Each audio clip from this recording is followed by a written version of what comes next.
everyone and welcome back. In today's video I'm going to be sharing 5 simple background ideas, and these are very fun, very easy little backgrounds that you can add to your sketches, to your illustrations, to your artwork. These are all backgrounds that I regularly use myself in my sketchbooks, and I like them because they just make the pages feel more completed. They don't take a lot of time to create, and they help to anchor my little illustrations on the page and just to make the whole page feel more cohesive. So here I have 5 little illustrations that need backgrounds to help to complete them, and I'm going to be walking you through 5 of my most used background techniques. So this first technique is to just simply create a colour block, and I sometimes do a single colour or I do a gradient, and I like to it's just a really simple way of adding a little bit of visual interest behind the character and kind of anchoring the object or the character onto the page. So I like to go ahead and I like to freehand in a simple square. You could use a ruler if you want to be more precise about it, but I'm very happy just freehanding, and then I just simply fill in with my colour or my gradient. And when I'm picking the colours for the colour block, I try to pick either a colour that's a lot darker than anything else on the foreground element, or I pick a colour that's a lot lighter, and so it's just so that the foreground element stands out. And I also like to pick a colour that's not in the colour scheme already on the page. I also like to make sure that the foreground element is not sitting in the middle of the background. So as you can see here, I've placed the square behind the character and I've left some of the foreground element outside of the background square. That just helps to make the whole thing, to make the background look like it's behind the foreground element, and just helps to give it a bit more of visual interest. So this second idea is similar to the first idea, where I'm creating colour blocks, but in this case, instead of doing a square, I'm making panels here. And I like to draw out a number of panels. Sometimes it's nice to vary the size, so I might do thin panels, then thicker panels, and thin panels to make a bit of a pattern. It really depends on the piece and how I'm feeling. But the idea with these backgrounds is they're very simple, but you can easily adapt them and make them your own and make them to suit whatever drawing you're doing. And again, I can colour them in a solid block of colour, or I can create a gradient. They're very easily versatile, and you could always draw out the blocks if you wanted and then pattern inside them or doodle inside them. I like to keep mine quite simple because I want the foreground element to stand out from the background, and in order to do that, you want to not to put too much interest in the background, particularly in a colour block or in these little panels like this. So with this piece here, again, I'm choosing some colours that aren't already in the colour scheme in the foreground element, but I'm also I'm picking colours that go with the kind of the overall colour scheme. So I'm picking here, I've picked a purple and a brown, and they do go nicely with the blues and the muted pinks that are in the foreground image. And I'm just colouring in the blocks, and as you can see, I varied the size of the panels. Some are larger, some are smaller, and it just adds again some visual interest to the page, and it really helps the page to feel completed. And another thing you can do is, after you've done a block, colour blocks or colour panels, you can go ahead and you can outline your foreground image with a white paint pen or a white gel pen, and that helps the foreground image to pop out from the background even more. So this next technique is to create what I call a jumble cluster. And what this is you just simply pick a couple of objects or elements. So you could pick flowers and leaves, or fruit, or stars and moons. You could pick natural elements. You could do animals or birds. Just a couple of elements that you're very comfortable with drawing, that you can draw simply and easily, and then you just cluster them together behind your object or your character, or whatever's in the foreground of your piece. And I also like to keep the colouring on these sorts of jumble clusters simple and not go too overboard with the shading. It depends entirely on what sort of illustration you're doing and what sort of look you want, but I like to keep these clusters fairly simple on the shading, and that again is just to help the foreground element stand out. So here I've done two little examples. I've done flowers and leaves and then a jumble cluster of fruit to give you a couple of examples. And here I am drawing it out onto my page. Now, this particular background technique I feel works best if your foreground element is almost like a sticker, is very compact. So this face of the girl, she's a solid block. There's no stray lines of hair.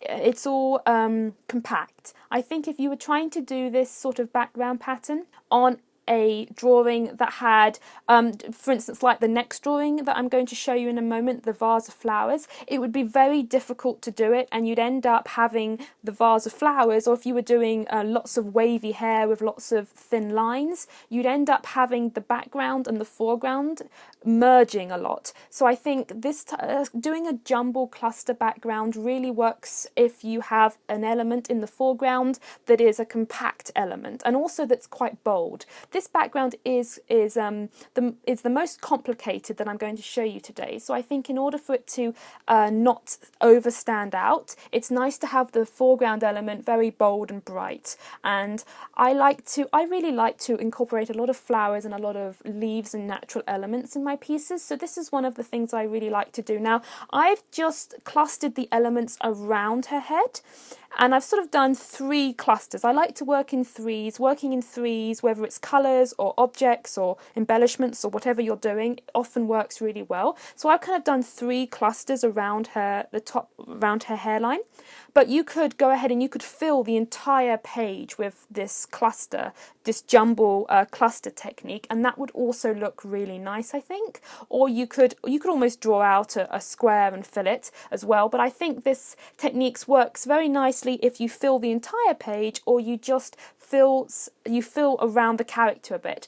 And then I'm going around the outline of the cluster here with a yellow pen just to kind of give it a little bit of shine, and I think that works really well, and I particularly like this technique. It fits my style very well, so it's one of my favourite things to do. Now, this next technique is to draw colour circles, and again, this is another colour blocking technique. You can again do solid colours, or you can do gradients. If you're doing a gradient, I find it's easiest to do the darkest colour in the middle of the circle and then to work outwards like a radiate, so you radiate outwards with a gradient, but you could radiate inwards as well. It just depends on what you want, and that's also a fun technique. I think it works really well with the circles if you do them varying sizes. I think it works a lot better than just doing one size of circle because it adds some visual interest, and you could go ahead and add in some details with a white paint pen. You don't have to keep them solid colours. So this type of background I feel works really well with a foreground image that is not compact. So if you've got an image, so for instance like the colour blocks, the jumble cluster backgrounds, I feel that they work much better with a foreground object that is compact. But when you have an image like this, like the flower vase, I find that if you by putting these circles in the background, you help to centre the image, but you also you don't lose that flowiness. The flowers, the way that I've drawn them with the stems and the little tiny buds, it has a little bit more of movement to it, and by adding the circles scattered like that in the background, it kind of keeps that movement, but it's also quite clear that the circles are in the background. And I find that, as I said earlier, a varying size and varying the colours work really well with that sort of image. And then for this last background idea is to create a pattern swatch. So it's similar to the colour block background, but you can experiment a little bit more with creating a more interesting swatch in the background. Now, I like to use pattern swatches as backgrounds when the foreground element is more simple, and here I've just drawn out a few different examples just to kind of show you some in little thumbnail form, some very simple little ideas that you could do. So when I've got a foreground image that's more detailed, like a face and with hair, and like the very first image that I showed you, she had a hat and a hair, and there was quite a lot of detail in that, so I wanted the background just to complete the page, but I didn't need it to be detailed because there was a lot of detail already. Now with this little image here of the succulent, it is quite a simple image, and there's a lot of grey in the pot, so I really want to combat that the big expanse of grey there by adding a more detailed pattern swatch in the background. Now you could do any sort of pattern swatch you like.